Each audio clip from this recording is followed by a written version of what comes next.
रख हौसला ओ मंजर भी आएगा, प्यासी के पास चलकर समंदर भी आएगा, न थक कर बैठे एग्जाम के मुसाफिर, नंबर भी मिलेगा और मिलने का मजा भी आएगा। जितने भी प्यारे बच्चे क्लास 12 के हैं और कल ही आपका बाबू यानी कि 8 मार्च को यानी केमिस्ट्री का पेपर है, तो ये पेपर बिल्कुल पढ़ के जाना। ईमानदारी से जितने भी मैं इस क्वेश्चन को समझाऊंगा, अच्छे से बताऊंगा, एक एक क्वेश्चन का टक्कर कल सामना होगा, तो आराम से चाहे न्यूमेरिकल हो या थ्योरी, पूरा क्वेश्चन पेपर अच्छे से इसको पढ़ के जाना। यानी 347 FO कोड का ये वायरल पेपर 2025 के बच्चों के लिए केमिस्ट्री का अच्छे से पढ़ के चले जाना बाबू। और हाँ, इसका पूरा सॉल्यूशन हम लिख लिख के भी बताएंगे कि कैसे स्टेप बाय स्टेप सॉल्व करना है। आराम से जो बच्चा इसको पूरा सॉल्यूशन पढ़ लेगा तो वहां पे दिक्कत नहीं होगा बाबू। तो हम आपके लिए इतना मेहनत कर रहे हैं, एक एक क्वेश्चन को अच्छे से समझा रहे हैं, तो आपके लिए यहाँ फर्ज बनता है कि सब लोग एक प्यारा सा लाइक कर देना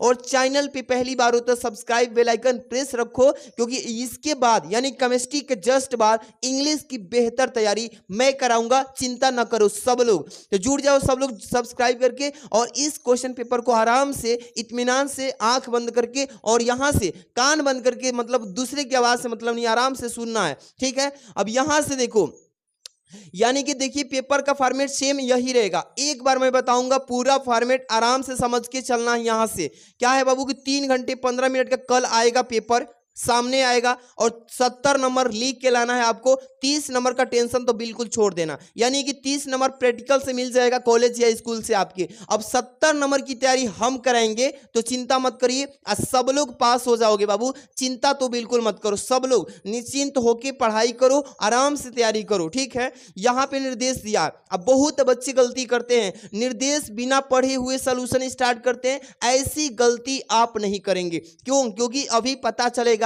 देखिए बाबू, इसमें प्रारंभ में 15 मिनट जो आपको टाइम मिला है कि बच्चों इस प्रश्न पत्र को पढ़ो। क्यों सर? क्योंकि कोई क्वेश्चन गलती तो नहीं आ गया, और कोई क्वेश्चन कितना हार्ड है, आप कितने समय में करेंगे, ये सारा चीज एनालिसिस कर लेंगे, तो फिर आपको हल्का लगेगा पेपर, ठीक। तो आपको ज्यादा नहीं, कम से कम 5 मिनट, 5 मिनट में ये पेपर पढ़ लीजिएगा, और 10 मिनट अपना समय बचा के रखिए सॉल्यूशन करने में। अब यहां से स्टेप बाय स्टेप समझाऊंगा। देखिए, जैसे कि सभी प्रश्न करना है, ये मैंने पहले ही बोला था कि सभी प्रश्न करना है, यही निर्देश में बोल दिया। कोई बच्चा कहेगा चलिए मेरा एक छूट गया, तो यहां पे आपका नंबर कट जाएगा। इसलिए ध्यान में पहले ये रखना है कि सभी प्रश्न करके आना है, चाहे आए चाहे ना आए। आपको वो भी वीडियो डाल दिया हूं कि जो ना आए उसको कैसे करना है, ठीक है। आगे देखिए, प्रत्येक प्रश्न के निर्धारित अंक उसके सामने दिया है कि कौन सा क्वेश्चन इतने नंबर का है, कौन सा इतने नंबर का है। अगर आप छोड़ते हैं तो उसके जिम्मेवार आप होंगे, क्योंकि 5 नंबर वाला का सामने 5 नंबर लिखा होगा, और उसको छोड़ के आएंगे तो 5 नंबर कटेगा। इसलिए ध्यान से सब कुछ करना है। 4 नंबर लिखा है, गणात्मक प्रश्नों में गणना के समस्त पद दीजिए, यानी कि जो भी समस्त यानी न्यूमेरिकल क्वेश्चंस होंगे उसका सामना गणना कर करके सॉल्यूशन देना है।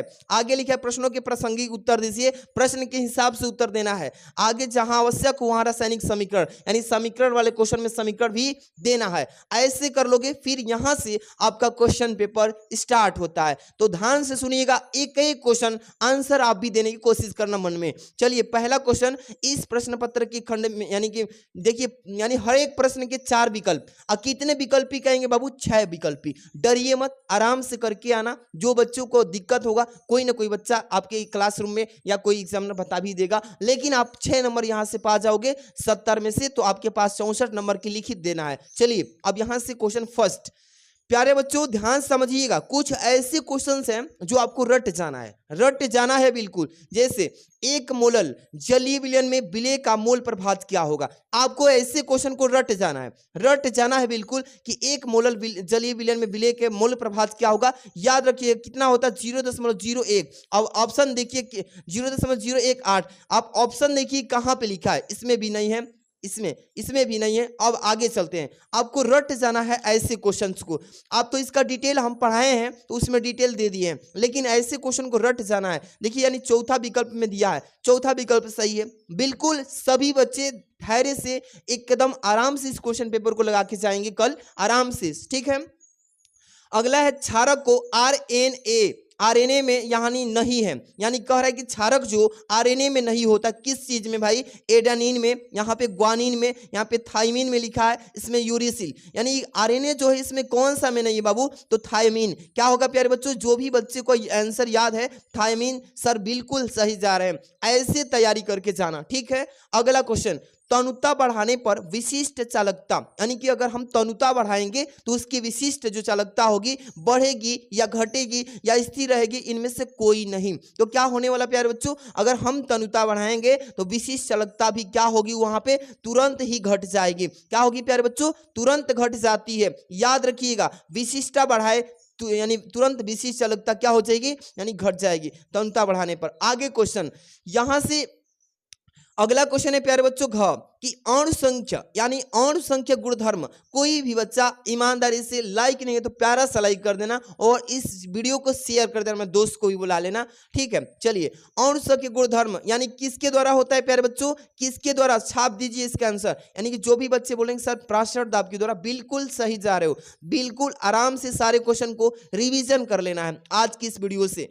अगला है अंग यौगिक जो यानी कि डाइसैकेराइड नहीं है, कौन सा ऐसा यौगिक है चारों ऑप्शन में से जो कि डाइसैकेराइड नहीं है, यानी कि सुक्रोज, यहाँ पे सुक्रोज भी लिखा है, इसके बाद सेलुलोज लिखा है, इसके बाद यानी लैक्टोज लिखा है, माल्टोज, इसमें डाइसैकेराइड तो सुक्रोज भी है, इसके बाद लैक्टोज भी है, इसके बाद मल्टोज भी है, बट ये सेलुलोज तो नहीं है, इसलिए हमारा ऑप्शन दूसरा सही हो जाता है। आराम से सभी बच्चे एक एक क्वेश्चन को सटीक तरीके से याद करेंगे। 6 नंबर, यही लास्टवा आपका ऑब्जेक्टिव का क्वेश्चन है 6 क्वेश्चन में से बी, यानी कि विलयनों का अणु संख्या गुणधर्म नहीं है। यहाँ पे क्वेश्चन पूछ रखा है कि विलयनों का यहाँ पे बाबू कि अणु संख्या गुणधर्म नहीं है, तो क्या हो जाएगा इसका आंसर, सभी लोग कमेंट में छाप दो, प्राशर दाब यानी हिमांक अवनमन, इसके बाद पृष्ठ तनाव, वाष्प दाब अवनमन, क्या होगा, तो विलयनों का अगर गुण अणु गुण धर्म की बात करें नहीं है तो यहाँ पे पृष्ठ तनाव का यानी कि सरफेस टेंशन का नहीं है, याद रखिएगा तीसरा विकल्प सही। अब हम लेके चलते हैं सही तरीका से लिखने का, इसका भी जरूरी है, लाखों तैयारी कर लो, बोलते हैं कि लाखों तैयारी कर लो और लिखने का तरीका मालूम नहीं है, रोल नंबर अगर गलती हो गया तो आपका नंबर ही नहीं चढ़ेगा, इसलिए सावधानी से सारा काम करना है, रोल नंबर सही से। यहाँ पे देखिए रसायन विज्ञान लिखने के बाद यहाँ पे डेट वगैरह जो भी कुछ भरना है उसी तरीके से उचित तरीके से भरना, यहाँ से आपका कॉपी का उत्तर पुस्तिका स्टार्ट होता है। और बहुत बच्चे आराम से नहीं जानते हैं, ये वीडियो बहुत लाखों बच्चे देखेंगे और आराम से इसको देख लीजिए कैसे लिखना है। जैसे कि प्रश्नोत्तर लिखना है, क्या लिखोगे बाबू, प्रश्नोत्तर, पहले काम प्रश्नोत्तर पे जाएगा, ऐसे आराम से सीख लो बाबू। और सब लोग एक प्यारा सा अपना यानी दिल से लाइक दे देना, सब लोग लाइक कर देना, और चैनल पे नए हैं बाबू तो सब्सक्राइब जरूर कर लीजिएगा, क्योंकि इंग्लिश की बेहतर तैयारी यहीं से कराएंगे। अब यहां से पहला हो गया, अब काम करना, जितने भी आपके क्वेश्चन हैं, कितने हैं बाबू, क, इसके बाद क्या है बाबू, ख, इसी तरीके से आपके एक एक लाइन छोड़ के लिखना है, ग, इसके बाद घ हो जाएगा, इसके बाद क्या होगा सर, यानी कि अंगा, अंगा यहाँ पे बाबू अंगा हो जाएगा, फिर क्या होगा सर, च हो जाएगा। ऐसे कर लोगे, कोई भी बच्चा का ऐसा मतलब डाउट है जो नहीं समझ में आ रहा है, चलिए यहां से पहला क्वेश्चन का चौथा विकल्प सही है, चौथा, यानी यहाँ पे हमने लिखा सर, क्या लिखा सर, चौथा, यानी 4 लिखा। इसका क्या है सर, ख नंबर का, इसका सर तीसरा है सर, थायमीन है सर, यहाँ पे 3 लिख दिए सर, क्या लिखे सर, 3 लिख दिए। इसके बाद इसका सर ग का दूसरा है घटती, यानी सर आप ऐसे समझा दीजिए कि हम भी ऐसे लिखें, यानी कि घ का क्या लिखेंगे, पहला, प्राशर पहला है ना बाबू तो पहला लिख लेंगे। इसके बाद अंग का दूसरा है प्यारे बच्चों, अंग का दूसरा लिख लिए सर ऐसे। अब इसके बाद च का क्या लिखे थे सर, यहाँ पे तीसरा पृष्ठ तनाव, सरफेस टेंशन। इस तरीके से आप क्या करेंगे, यानी तीसरा यहाँ पे ऑप्शन डाल के फिर उठाएंगे ब्लू पेन, सर क्या उठाना है, ब्लू पेन, और इन सारे ऑप्शंस को यहाँ पे छाप देना है। क्या करना है बाबू, छाप देना है सर। चलिए एक एक ऑप्शन को देखिए कैसे लिखेंगे। पहला क्या है इसमें, 0, क्या है बाबू, 0.018 लिख लोगे ना। इसके बाद इसमें क्या है सर, थायमीन, क्या है सर, थायमीन, थायमीन। इस तरीके से प्यारे बच्चों आराम से आप सभी बच्चे करेंगे, कोई भी बच्चा डरेगा नहीं, सब लोग पास हो जाओगे। इसमें घटती है, क्या लिखेंगे कि घटती, घटती है। आराम आराम से सीख लीजिए, यही काम आएगा पेपर में। यहाँ पे प्रासरण दाब है, क्या है प्रासरण दाब, पराशरण दाब। आराम से कर लोगे ना बाबू, आराम से सभी बच्चे कर लेना। इसके बाद इसका हो जाएगा सेलुलोज, यानी कि सेलू, क्या लिखोगे सेलू, यहाँ पे सेलुलोस। इस तरीके से सेलुलोस यानी कि लिखते हैं, पढ़ते हैं सेलुलोज। इसके बाद पृष्ठ तनाव, क्या लिखोगे पृष्ठ तनाव, पृष्ठ यहाँ पे तनाव, पृष्ठ तनाव। आराम से बाबू आपका 6 नंबर का काम हो गया। ऐसे ही आपको अच्छे से लिखना है। इसके बाद से हम चलेंगे प्यारा सा क्वेश्चन की तरफ। क्या लिखा है आराम से देख लो। लिखा है बाबू इसमें कि सर ये दूसरा के क स्टार्ट होता है, 2-2 नंबर वाले क्वेश्चन, कि ऐसी कौन सी अभिक्रिया है जिसके अभिकर्मक की सांद्रता जो है समय के साथ घटती नहीं है। कौन सी ऐसी अभिक्रिया है, कौन सा ऐसा रिएक्शन है जो समय के अभिकर्मक के रहते हुए अभिकर्मक के सांद्रता में समय के साथ नहीं घटती है। तो आइए इसको कैसे लिखोगे, अपने अंदाज में लिखना, अपने अंदाज में जो सर बताए हैं। यानी प्रश्नोत्तर संख्या दूसरा लिखना बाबू, यहां से क डालना और लिखना कि शून्य कोटि की अभिक्रिया के लिए अभिक्रिया, यानी अभिक्रिया लिखेंगे, अभिक्रिया के लिए अभिक्रिया का वेग सांद्रता पर निर्भर नहीं करता है। उसका जो वेग होता है वो सांद्रता पे डिपेंड नहीं करता। अब जबकि यहाँ पे लिखेंगे अतः समय के साथ इन अभिक्रियाओं का, यानी अभिक्रियाओं के क्या करेंगे अभिकर्मक की सांद्रता घटती नहीं। इस तरीके से आप सही तरीके से सटीक आंसर आप लिख के आएंगे। कोई भी बच्चा अगर डाउट होता है, टेंशन में है, तो टेंशन मत लीजिए, इस पेपर को बढ़िया से समझिए, पढ़िए और कल आप ऐसे ही करके आना, ठीक है। दूसरा के ख लिखा है इसमें, क्या लिखा है इसमें कि गन्ने की शक्कर, गन्ने मतलब देखिए ना ईख, ईख का शक्कर, शक्कर के 1.17 ग्राम को अगर 25 ग्राम जल में घोलने पर उसका जो विलायक का क्या बोला है क्वथनांक, क्या है बाबू क्वथनांक 0.017 डिग्री सेंटीग्रेड बढ़ जाता है, तो विलायक का अणु उन्नक स्थिरांक क्या होगा। और ये दिया है इसमें कि गन्ने की शक्कर का आणविक द्रव्यमान 342 है। सर आप इस टाइप के जब भी न्यूमेरिकल देखो डरिए मत। एक चीज मेरा बात सुनिए, इसमें क्या क्या चीज का मान दिया है बाबू, यहाँ पे शक्कर गन्ने का इतना ग्राम और 25 ग्राम जल दिया है। अब जो जो चीज दिया है उसको तो दिमाग में तुरंत बैठा लो कि ये दिया है सर, ये बताए थे और कैसे करना है। आइए हम एक एक स्टेप को अच्छे से समझाने की कोशिश कर रहे हैं ताकि बच्चे वहां पे अपना परफॉर्मेंस दिखा के आए, पेपर में अच्छा रिजल्ट लेके आए, ठीक है। यहाँ पे ख लिखना, क्या लिखेंगे सबसे पहले दिया है, क्या क्या चीज दिया है क्वेश्चन में, क्वथनांक में उन्नयन वृद्धि, यानी कि उन्नयन जो वृद्धि हो रही है कितना हो रही है सर, यानी कि विलायक का यानी क्वथनांक जो है 0.017 डिग्री सेंटीग्रेड बढ़ जाता है। तो ये वृद्धि हुई ना, तो यहाँ पे डेल्टा टीवी लिखेंगे, यानी कि डेल्टा का प्रयोग तब करते हैं जब थोड़ा सा वृद्धि हो जाए या थोड़ा सा कमी हो जाए, तो तुरंत डेल्टा का यूज करके और उसका नाम लिखते हैं डेल्टा टीवी का मान 0.017 डिग्री सेंटीग्रेड, ठीक है। इतना काम कर लिए सर। अब ये क्या लिया है सर यहाँ पे कि विले जो है ना, ये गन्ने की शक्कर का द्रव्यमान यानी कि W, ये स्मॉल w से डिनोट करेंगे और 1.17 ग्राम दिया, इसमें 1.17 ग्राम है सर। अब यहां से विलायक, विलायक का मतलब जो जल में घुला है, विलायक का द्रव्यमान यानी कि कैपिटल W, इसका मान कितना है सर, तो 25 ग्राम दिया है सर। अब ये तो चीजें लिख लिए, ऐसे जो जो चीज दिया लिख लेंगे और तब से यहां से फॉर्मूला अप्लाई करने की बारी है। तो यही चीज देखना है कि गन्ने की शक्कर का आणविक द्रव्यमान पूछा था, गन्ने की शक्कर का यहाँ पे आणविक द्रव्यमान यानी कि यहाँ पे दिया है बाबू, यहाँ से आपको निकालना क्या है, जो चीज दिया उसको तो पहले लिख लोगे। अब यहां से क्या करना है, क्वथनांक में उन्नयन के जो सूत्र होता है उन्नयन वाला, इसको लगा लेना। चलिए क्या होता है इसका डेल्टा टीवी, डेल्टा टीवी बराबर, ये बच्चे आप लोग सूत्र याद करके कल जाना कि केबी गुणे यानी कि स्मॉल w इंटू 1000 और बट्टे का होता है यानी कि m into W, capital W है बाबू। अब यहां से सूत्र पे बस मान को जो जो मान दिया इसको रख लेना है, डरना नहीं है, आराम से सीखते चलो, ठीक है। अब ज्ञात करना है केवी, हमें क्या ज्ञात करना है सर, केवी का मान ज्ञात करना है सर। अब बिल्कुल आराम से कर लेंगे, सबसे पहले तिर्यक गुणा कर लो। अब केवी का मान निकालने के लिए सूत्र यहां से बना लोगे ना बाबू, केवी का मान निकालना, तो केवी बराबर ये जो टीवी है ना यहाँ पे चला जाएगा और delta TV into M into W upon में स्मॉल डब्ल्यू इंटू 1000, क्योंकि सीधे मान पलट के नीचे आ जाएगा। अब यहाँ से क्या करेंगे, मान को पुट करते हैं। डेल्टा टीवी का मान यहाँ से रख लीजिए 0.017। अब यहाँ से एम का मान कितना है सर, एम का मान हमारा इसी में दिया है कितना, तो 342। कितना है सर, 342, यानी कि गन्ने के शक्कर का आणविक द्रव्यमान कहलाएगा एम, यानी मास ऑफ गन्ने का द्रव्यमान। और डब्ल्यू का मान कितना है सर, 25 ग्राम। 25 उठा लोगे यहाँ से। अब यहाँ पे बट्टा में स्मॉल डब्ल्यू का मान यहाँ से उठाओ 1.17 आराम से, गुणे 1000 जो फॉर्मूले में होता है ये अप्लाई करना। किसी बच्चे को कोई दिक्कत यहाँ तक, किसी बच्चे को कोई दिक्कत नहीं ना, आराम से अब आगे चलते हैं। एक एक क्वेश्चन को फोड़ के आना है कल, आराम से, डरना नहीं है। हम है तो तुम लोग को क्यों गम है ना। तो वीडियो को लाइक कर देना।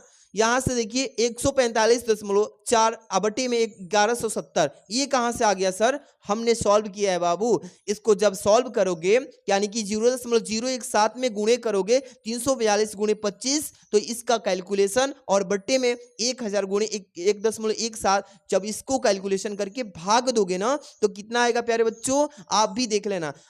एक बात मेरी बात सुनो, आप भी घर पे कैलकुलेशन वैसा करना, प्रैक्टिस करके जाना, ठीक है। अब कितना आ जाएगा, जब इससे भाग दोगे इसमें तो 0.124 डिग्री सेंटीग्रेड प्रति मोल आ जाएगा। किसी बच्चे को कोई दिक्कत नहीं ना, कर लीजिएगा, आराम से सीखिए। इसके बाद क्या है प्यारे बच्चों, सिल्वर नाइट्रेट के किसी विलयन से, अगर हम सिल्वर नाइट्रेट के किसी भी विलयन से अगर 1.24 एम्पियर विद्युत धारा प्रवाहित करने के लिए यानी कि 10 ग्राम सिल्वर प्राप्त करने में कितना समय लगेगा, यानी टाइम पूछा है सर। क्या पूछा है सर, टाइम पूछा है। और सिल्वर का परमाणु द्रव्यमान दिया है 108 है। तो जो चीज दिया है पहले उसको लिख लेना है, जो चीज दिया उसको लिख लेना है। आइए कैसे देखते हैं, सीख लेना है आराम से। ग नंबर दिया है सर कि सिल्वर का तुल्यांकी भार यानी द्रव्यमान ई, यानी कि सिल्वर का तुल्यांकी द्रव्यमान ई हो जाएगा। और इसका फॉर्मूला होता है सर कि परमाणु द्रव्यमान बटे में संयोजकता, परमाणु द्रव्यमान बटे में संयोजकता होता है सर। अब यहां से हम कहां से लाएंगे सर, ये यानी कि परमाणु का द्रव्यमान कितना दिया था सर, ये सिल्वर का परमाणु वही ना हुआ 108 बटे में संयोजकता कुछ नहीं सर, एक रख लो बाबू, एक रख लो। अब यहां से भाग दोगे तो फिर क्या आएगा, 108 ही आएगा ना। 108 में एक से भाग दोगे 108 आएगा। अब यहां से विद्युत धारा यानी कि कितना दिया है सर, इलेक्ट्रिक करंट कितना इसमें बह रही है, फॉलो हो रही है, तो 1.24 एम्पियर की। तो उसको लिखे हैं सर, क्या लिखे हैं कि विद्युत धारा I इक्वल 1.24 एम्पियर लिख लोगे। अब यहां से हमें टी का मान निकलना, कितना समय लगा है पूर्ण होने में, है ना। टी बराबर यानी टी समय में सिल्वर की प्राप्त मात्रा जो होगी यानी कि स्मॉल डब्ल्यू, यानी कितने ग्राम है सर, तो 10 ग्राम। 10 ग्राम हम कहाँ से लाए हैं, हम कहीं से लाए थोड़े हैं, इसी में दिया है, आराम से इसी को तो लिखे हैं। अब यहाँ से फैराडे वाला नियम लगेगा, क्या लगेगा, फैराडे के प्रथम नियम से। और ये सूत्र याद रखना, यानी कि W equal to Z into I into T होता है। अब यहाँ से इसके बराबर होता है क्या, E अपान यानी कि 96,500, ये फैराड होता है, फैराडे, और गुणे I इंटू टी, यानी कि जेड जो है प्रतिबाधा के बराबर इतना हो जाएगा, और आई इंटू टी लगा के इस सूत्र में जो है ना वैसे रख लेंगे। अब सिंपल तरीके से यानी कि डब्ल्यू का मान 10 रखेंगे, यहां से उठा के रख लेंगे ना बाबू, और बटे में यानी इतने का मान हम लोग निकाले हैं, तो यहां से 108 आएगा। 108 को उठा के रखेंगे और बटा में 96,500 अगुणे आई का मान रख लेंगे सर, यहाँ से 1.24 एम्पियर अगुणे टी। अब इसी का तो मान निकालना है, कर नहीं लोगे, इसको पहले इसको कटा लीजिए, इसका दशमलव उड़ा के यहाँ 0 बढ़ा के इसको भाग गुणा करना, इसका कैलकुलेशन करना, तो आराम से ये तो बराबर के उधर है ना, कैलकुलेशन करोगे यहाँ से देख लो कैसे आ जाएगा, टी का मान फटाक से आएगा। टी का मान 96,500 गुणे 10 त्रिया गुणा किए हैं बाबू, ठीक है, त्रिया गुणा किए पीछे हम, और 108 गुणे 1.24। अब इसका कैलकुलेशन करेंगे सिंपल तरीके से, इसको दशमलव को उड़ाएंगे तो यहाँ पे 2 0 हो जाएगा, क्योंकि दशमलव के बाद 2 0 अंक है तो ऊपर 2 0 बढ़ेगा। आप पढ़े हैं ना, इसको कैलकुलेशन करिए, कटा पिटा के आपका ये कितना आ जाएगा 7,205.8 ये सेकेंड आ जाएगा। टी का मान हमने निकाल लिया। अब इसको क्या करेंगे, अब हम इसको घंटा में चेंज करेंगे। तो घंटा में चेंज करने के लिए 7205.8 में अगर हम कितने से भाग देंगे बाबू, 60 गुणे 60 यानी मिनट गुणे फिर घंटा में चेंज करना है, इसको भाग देंगे 60 गुणे 60 यानी 3600 से, तो ये 2 घंटा आ जाएगा। ठीक है, आपको पता चल गया ना कि कितना समय लग जाएगा, यानी कि सिल्वर यहाँ पे विद्युत प्रवाहित करने पर सिल्वर प्राप्त करने में समय जो लगा ये 2 घंटा लग गया सर। आराम से ऐसे ही करना होगा। अब आराम से कर लेंगे, कोई दिक्कत नहीं ना। एक बार प्यारा सा तो लाइक कर देना सभी बच्चे। अब आगे क्वेश्चन देखेंगे कि लिखा इसमें कि अभिक्रिया के वेग से क्या आप समझते हैं, यानी आप क्या समझते हैं सर। इसका मतलब डरना नहीं, इसका परिभाषा पूछा है। क्या पूछा है सर कि अभिक्रिया के वेग से आप क्या समझते हैं। तो आइए इसका परिभाषा करते हैं। डरना क्यों है, आराम से लड़ना है कि डरना है। जिंदगी में आगे बढ़ना है तो हमेशा सामना करना होगा मुश्किलों का, तो आराम से आप भी ऐसे डरिए मत, आराम से लड़ने की कोशिश करिए। लिखे हैं प्रश्न उत्तर संख्या 3। क्या लिखे हैं प्यारे बच्चों, नहीं इसका घ है ना बाबू, ये तो अगला क्वेश्चन का रिप्लाई दे रहे थे। ये घ नंबर, वह दर जिस पर समय के साथ, यानी कि वह दर, वह रेट, वह देर यानी दर जिस पर समय के साथ यानी कि साथ अभिकारक पदार्थों का सांद्रण परिवर्तित होता है, यानी कि सांद्रण जो होगा उसका बदलता रहता है, यही जो अभिक्रिया का वेग स्थिरांक यानी कि वेग कहलाता है। इसको ही क्या बोलते हैं प्यारे बच्चों, इसी को हम लोग अभिक्रिया का वेग कहते हैं। समझ आया, समझ आया कि नहीं। अब कोई दिक्कत किसी को नहीं सर, आगे चलते हैं बाबू, टेंशन नहीं लीजिए। इस पेपर के एक एक क्वेश्चन का अनुभव हो जाएगा कि सर कैसे क्वेश्चन आ रहा है और कैसे सर समझा रहे हैं, कैसे लिखना है, सारा चीज का अनुभव आज बढ़िया से लेके जाना। ठीक है, लिखा है क नंबर की 72 ग्राम जल तथा 92 ग्राम एथिल एल्कोहल के मिश्रण में दोनों के मोल जो है प्रभाज की गणना कीजिए। क्या पूछा है इसमें कि 72 ग्राम जल है और इसमें 92 ग्राम एथिल एल्कोहल के मिश्रण कर दिया गया, दोनों के मिश्रण मतलब मिला दिया गया, तो मिश्रण के दोनों के मोल प्रभाज बताइए। अब सूत्र याद रहेगा तभी तो आएगा, इसीलिए बोलते हैं कि सूत्र भी याद करके रखो। चलो देखो सूत्र भी याद होगा और न्यूमेरिकल भी आएगा तुमको। ठीक है, पहले प्रश्न उत्तर संख्या 3 क लिखिएगा। दिया क्या इसमें, मैंने बोला है ना बार बार कि जो दिया है उसको तो बाबू लिख लिया करो। जो दिया है मान अंकिक मान में, इसको तो पहले लिख लिया करो। लिखेंगे कि जल का द्रव्यमान 72 ग्राम। अब इसके बाद से एथिल एल्कोहल का द्रव्यमान 92 ग्राम दिया है सर। 2 चीजें बस दिया था सर। अब हमें निकालना क्या था सर, जल के मोल। यहाँ पे सबसे पहले क्या निकालोगे, जल का मोल निकालोगे, तब जाकर के मोल प्रभाज भी लास्ट में निकालना पड़ेगा, ऐसे नहीं निकल पाएगा। पहले जल का मोल निकालोगे तब स्टेप बाय स्टेप, कदम बाय कदम निकाल पाओगे इसका प्रभाज। तो यहाँ पे सूत्र होता है जल का द्रव्यमान बटा जल का आणविक द्रव्यमान, ये सूत्र याद रखना। फिर यहाँ से क्या करोगे, ये चीज देखो आराम से, एक एक स्टेप फॉलो करके चलना पड़ेगा। यानी कि 72/18, 72/18 कर लोगे। 18 चौके सर, ये तो 72 होता है, काट के कितना आ गया, 4 मोल आ गया सर। हमारा 4 मोल आ गया। क्या चीज हमने निकाला सर, सामने प्रस्तुत हो गया जल के मोल। क्या निकाले हैं, जल का मोल। इतना तो हो जाएगा ना। अभी हमें इसके आगे और भी प्रभाज निकालने से पहले स्टेप बाय स्टेप चलना पड़ेगा, तब जाके मोल प्रभाज का फॉर्मूला लग पाएगा। निकालेंगे एथिल एल्कोहल के मोल। अब इसके बाद एथिल एल्कोहल का मोल निकालेंगे भाई, जल के मोल हो गया, अब एथिल एल्कोहल का मोल निकालेंगे और तब दोनों के निकलने के बाद प्रभाज निकाल पाएंगे। यहाँ पे सूत्र लिखेंगे एथिल एल्कोहल का द्रव्यमान बटा में हो जाएगा। क्या हो जाएगा सर कि एथिल एल्कोहल यानी कि C2H5OH का आणविक द्रव्यमान। क्या लिखेंगे, आणविक द्रव्यमान। अब यहाँ पे हो जाएगा एथिल एल्कोहल का द्रव्यमान 92 दिया है सर, कहाँ पे नहीं दिया है, देखो, यानी कि 92 ग्राम एथिल एल्कोहल, यही ना है सर, ये तो लिख लिए। अब ये 46 क्या है सर, यानी कि ये आपका एथिल एल्कोहल का C2H5OH का आणविक द्रव्यमान यहाँ पे हो जाएगा कितना, तो 46 होता है। ठीक, इस तरीके से लिख लेंगे। अब क्या करेंगे, इसमें डिवाइड करेंगे, 92 में 46 से भाग देंगे, 46 दूनी का 92 यानी 2 मोल ये भी आ गया और आपका जल का मोल भी आ गया और ये आपका एथिल अल्कोहल का भी आ गया। अब बारी है किसकी, तो इसका, यानी कि आपके मोल प्रभाज की। किसका बाबू, मोल प्रभाज का सर। तो ये तो आपको ध्यान से याद करके जाना होगा। कैसे करोगे, विलयन में एथिल एल्कोहल का मोल प्रभाज बराबर एथिल एल्कोहल के मोल बटा में होता है एथिल एल्कोहल के मोल प्लस जल के मोल। कर लोगे, ये सूत्र याद रखना। ठीक है, कल पेपर में आए तो चुटकियों में उठा देना इसको। लिखेंगे पहले एथिल एल्कोहल के मोल कितना है सर, तो आपके 2 आया। कितना आया प्यारे बच्चों, एथिल एल्कोहल का मोल कितना आया सर, 2। और आपका कितना आया एथिल एल्कोहल प्लस जल के, तो एथिल एल्कोहल का अभी 2 रखेंगे और जल का कितना है सर, तो 4 आया था, 4 रखेंगे। 2 बट्टे में 4 2 6 यानी 2/6 यानी कटाएंगे तो कितना पॉइंट में आ जाएगा 0.33। इतना तो सभी बच्चे नॉर्मल जानते हैं। अब यहाँ से जल का मोल प्रभाज्य निकालते हैं तो 1 माइनस कर देंगे इतना इतना, तो कितना आ जाएगा 0.667। आंसर क्या है, कुछ है इस न्यूमेरिकल में, कुछ नहीं है। थोड़ा सा ध्यान देने की जरूरत है। आराम से इसको आपको जल के मोल निकालेंगे, इसके बाद एथिल एल्कोहल का मोल निकालेंगे, साथ में मोल प्रभाज्य का सूत्र याद करेंगे, मान रखेंगे, ये घटा देंगे, आंसर आ जाएगा। कोई दिक्कत किसी को नहीं ना। आगे बढ़ते हैं।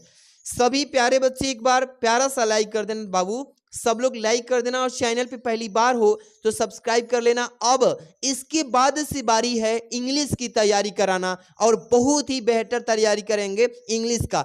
सबसे बहुत ही बेहतर क्लास लेके आएंगे इंग्लिश में जो कमजोर बच्चा होगा उसको मैं एकदम 100 में से एकदम 90 प्लस मतलब कि नंबर अचीव कराने की गारंटी है मेरी। एक क्वेश्चन को फोड़ के रख देंगे इंग्लिश में, टेंशन नहीं लेने का, ठीक है। ख नंबर देखिए, इसमें क्या लिखा है, विशिष्ट प्रतिरोध तथा चालकत्व की परिभाषा। ये तो बहुत ही सिंपल सा क्वेश्चन पूछा है, आप इसका थ्योरी याद कर लेना। पहले विशिष्ट प्रतिरोध चालकत्व का दोनों का थ्योरी आराम से देखो कैसे लिखोगे, आराम से, थ्योरी में ज्यादा वक्त नहीं देंगे, आराम से करेंगे। यानी विशिष्ट प्रतिरोध का सूत्र यहाँ पे परिभाषा लिखेंगे कि 1 सेंटीमीटर लंबाई तथा 1 सेंटीमीटर स्क्वायर के परिच्छेद के क्षेत्रफल यानी एरिया वाले चालक का ओम में विशिष्ट प्रतिरोध या इसी को प्रतिरोधकता कहते हैं या कहलाता है। किसी बच्चे को कोई दिक्कत इस थ्योरी में नहीं ना। आराम से आगे देखेंगे। चालकत्व किससे कहते हैं, यानी विशिष्ट प्रतिरोध के व्युत्क्रम को ही हम विशिष्ट चालकत्व कहते हैं या इसी को चालकत्व यानी चालकता कहते हैं। आप समझ गए। यानी विशिष्ट प्रतिरोध जो होता है बाबू, इसके ठीक ये क्या होता है, उल्टा होता है चालकत्व, याद रखना। जैसे कि चालकत्व C बराबर 1/R होता है, ये प्रतिरोध R है, ठीक है, कर लेना। आगे क्वेश्चन देखेंगे यहाँ से ग नंबर, तीसरा का ग, कि जलीय विलयन में अगर Hg और Cl2 एवं SnCl2 दोनों जो है ना एक साथ नहीं रह सकते। कारण बताइए कि क्यों है इसका कारण कि एक साथ नहीं रह सकते। अगर विलयन करेंगे तो ये अलग अलग हट जाएंगे, क्या होंगे, अलग अलग। तो यहाँ पे देखिए क्या कारण है, यहाँ पे समझिए। पहले लिखिए ग नंबर के, इसका कारण यह है कि HgCl2 एवं SnCl2 परस्पर क्रिया करते हैं, मतलब कि दोनों आपस में क्रिया करते हैं, और दोनों की जो क्रिया होती है कि 2HgCl2 और प्लस SnCl2 दोनों जो है, दोनों के अणु एक साथ जब क्रिया करेंगे तो रिएक्शन होगा, यानी अभिक्रिया बन के आएगी। क्या आएगा बाबू कि Hg2 और Cl2 प्लस SnCl4 ये अलग अलग हो जाएंगे, इसलिए इनका जो संयोग होता है एक साथ नहीं रह पाता है, अलग अलग हो जाता है। याद रखिएगा। इस तरीके से आगे चलेंगे। यहाँ पे घ नंबर देखिए लिखा है ना कि संक्रमण तत्व यानी कि रंगीन यौगिक या आयन क्यों बनते हैं। जो संक्रमण तत्व होते हैं, जितने भी संक्रमण तत्व हैं, अगर उसकी बात करें तो रंगीन हो, यानी ये जो रंगीन यौगिक है, ये आयन, ये क्यों बनते हैं, ये क्यों बनते हैं बाबू, आइए आराम से इसको सीख लेना। लिखेंगे कि संक्रमण तत्वों के अधिकांश क्या होता है, अधिकांश या अधिक से अधिक यौगिक जो ठोस अवस्था में या जलीय विलयन में क्या होते हैं बाबू, निर्मित होते हैं, यानी कि रंगीन के रूप में होते हैं। क्या होते हैं, रंगीन के रूप में निर्मित होते हैं, बने होते हैं। इस तरीके से लिखेंगे। यह जो गुण होता है एस तथा पी ब्लॉक के कक्षों से भिन्न होता है। जो एस ब्लॉक होता है और पी ब्लॉक, इन दोनों से अलग ही होता है इसका गुण और भिन्न होता है, ठीक है। संक्रमण तत्वों के यौगिक और आयनों का रंगीन होना उसका एक विशिष्ट गुण है कि वे आयन अथवा यौगिक जिसमें धातु के N-1 कोष, जो N-1 कोष होता है और D उपकोष अपूर्ण होते हैं, यानी कि पूरा नहीं होते हैं, और वे ही प्रायः रंगीन होते हैं जो पूरी तरह से पूर्ण नहीं होते। समझ गए कि नहीं। ऐसे ही क्वेश्चन आएंगे और आराम से तैयारी करके जाना। अब यहाँ से अगला क्वेश्चन 4 नंबर, ये जो देख रहे हो C5H10O अणुसूत्र वाला यौगिक ए यानी कि आयोडोफॉर्म परीक्षण यानी कि नहीं देता है, परंतु अपचयित होने पर यानी कि पेंटेन यानी कि देता है। यौगिक जो है किस टाइप से, यानी पहला लिखा है यौगिक का नाम बता दीजिए, संरचना सूत्र बता दीजिए, संबंधित अभिक्रिया का समीकरण लिख दीजिए। इसी तरीके से क्वेश्चन आएंगे, चिंता नहीं करना। ये ख नंबर क्या लिखा है सर कि हाफ मैन यानी कि ब्रोमाइड यानी कि अभिक्रिया द्वारा एनिलीन बनाने का रासायनिक समीकरण ज्ञात कीजिए, यानी लिखिए। और एनिलीन की एसिटिक क्लोराइड और कार्बन क्या है, कार्बन है, कार्बन है बाबू। कार्बन के बाद से क्या लिखा है बाबू यहाँ से कि डाई सल्फाइड के साथ होने वाली रासायनिक अभिक्रियाओं के समीकरण लिखिए। इसी तरीके से क्वेश्चन आएगा आपका यहाँ से। ग नंबर भी लिखा है ना कि प्राथमिक और द्वितीयक संरचना प्रोटीन के लिए कौन सा वीन है, कैसे वीन है, इस ये 3 नंबर वाले क्वेश्चन। यहाँ से घ नंबर रोजेनमंड यानी अपचयन पर एक संक्षिप्त में टिप्पणी लिखिए और एथाइन पर H2SO4 एवं HgSO4 की उपस्थिति में अभिक्रिया का केवल रासायनिक समीकरण दीजिए। इसी टाइप से क्वेश्चन आएंगे। तो इस पेपर को मैं पूरा तो सॉल्यूशन नहीं ले सकता क्योंकि बहुत बच्चे बोरिंग करते हैं, मतलब कि बोर हो जाते हैं। इसका अगर आप चाहते हैं पूरा फुल सॉल्यूशन तो मैं आपको 4 बजे सुबह में लेके आ जाऊंगा। इसके लिए आप लाइक ज़्यादा से ज़्यादा अगर कर देते हैं, सभी बच्चे अगर लाइक करते हैं 2K मेरा, तो आप समझिए बाबू आपको सुबह 4 बजे पूरा आपको वायरल पेपर का फुल सॉल्यूशन दूंगा। टेंशन मत लीजिए। और जितने भी मेरे पास हाथ से लिखा हुआ नोट्स हैं बाबू आपको मैं टेलीग्राम पे भेज दे रहा हूं। आज भर बस टाइम है, आप लोग टेलीग्राम पे जुड़ जाओ सभी बच्चे। आज बस दे दूंगा, पूरा देख लेना, पढ़ लेना। टेलीग्राम का नाम है DK सर क्लासेस। क्या है बाबू, DK सर क्लासेस। टेलीग्राम पे जुड़ जाओ क्योंकि अभी तो ये आपका केमिस्ट्री है ना, अभी इंग्लिश की भी तैयारी बाकी है। आप जाके जुड़ जाओ और वीडियो को सब लोग एक बार प्यारा सा लाइक कर देना। चैनल पे पहली बार हो सब्सक्राइब करके जुड़ जाओ। मिलते हैं हम नेक्स्ट वीडियो में। आज के लिए बस इतना ही बाबू। Thanks for watching.